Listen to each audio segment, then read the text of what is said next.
Songwriter Don McLean eulogized the death of Buddy Holly in a song that lamented the day the music died. Today, however, is the day that America's commitment to democracy died. In what has to be the most shameful moment in the history of the White House, draft-dodging Donald Trump ambushed President Zelensky of Ukraine and sent him packing. Of course, he was helped along by his Yale Law School educated wannabe hillbilly JD Vance, who got caught lying by Zelensky and then proceeded to dress him down for lack of respect. Well, Iraq War veteran and Massachusetts Congressman Seth Moulton went on CNN and called out Vance and Trump as only a war veteran can do. I'm going to show that footage, but first, I have to acknowledge that while Generalissimo Bone Spurs is a draft dodger, JD Vance is a veteran as well, and he served overseas.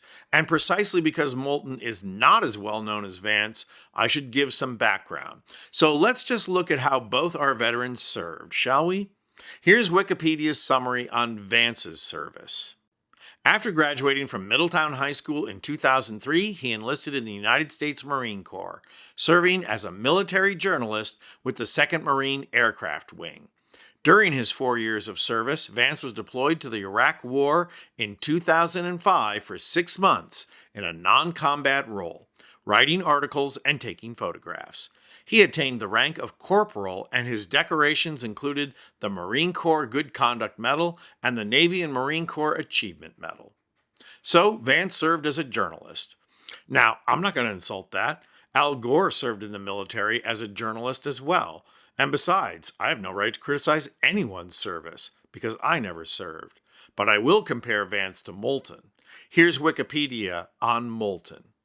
Moulton joined the Marine Corps after graduation, a few months before the September 11th attacks. He attended the Officer Candidate School in Quantico, Virginia, and graduated in 2002 with the rank of 2nd Lieutenant.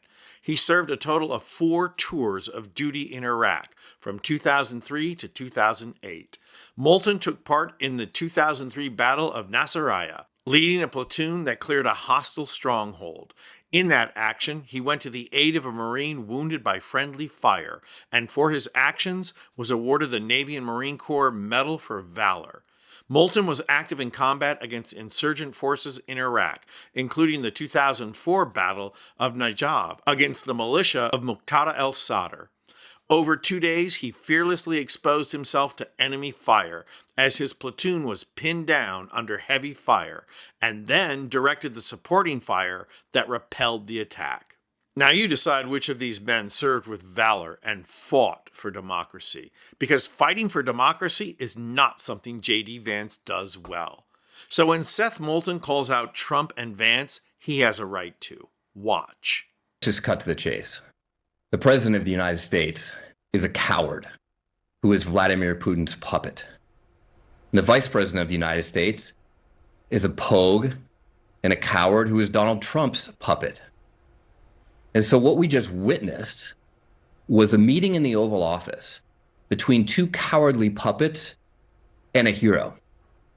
And whether you voted for these puppets or not, just as an American, as a fellow American, it's just embarrassing that the only hero in the Oval Office, the only decent human being for that matter, is the Ukrainian.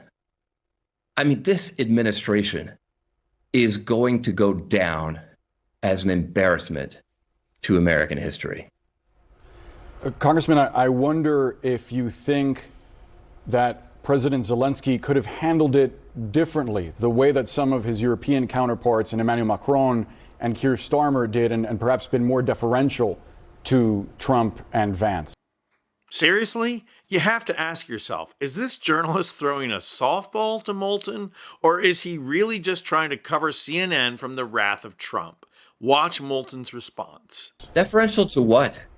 Deferential to a president who allowed a deal in his first term to crumble because Putin just violated it?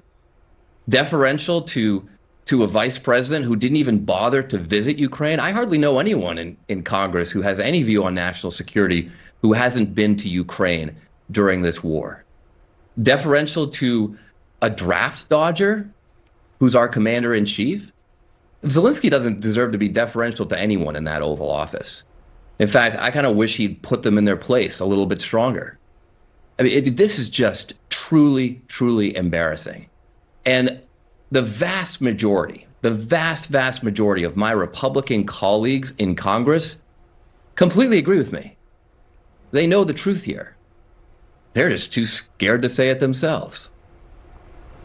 Congressman, I do wonder how you would react to the suggestion by JD Vance that there was a lot of chest thumping and harsh words for Putin in the last administration, but not enough action. Do you think that the Biden administration should have provided Ukraine with stronger weapons sooner in order to prevent where we are right now? See, and here's how you know that the former question was not a softball. They are definitely trying to protect themselves from Trump. Moulton could care less. Watch his response. Look, I have been a fair critic of both Democrats and Republicans and a critic of some aspects of how Biden handled this war. And yes, I think that he should have given them more weapons faster. But the idea that Vance and Trump, who are literally sucking up to a dictator, who want Putin apparently to win this war, the idea that they would criticize Biden, I mean, that's real rich. That's real rich. Where do you think this goes from here, Congressman? Do you think U.S. aid to Ukraine is immediately at risk? It's unquestionably at risk. I mean, everything we stand for as Americans, the very fundamental value of freedom, is at risk with what these two are doing.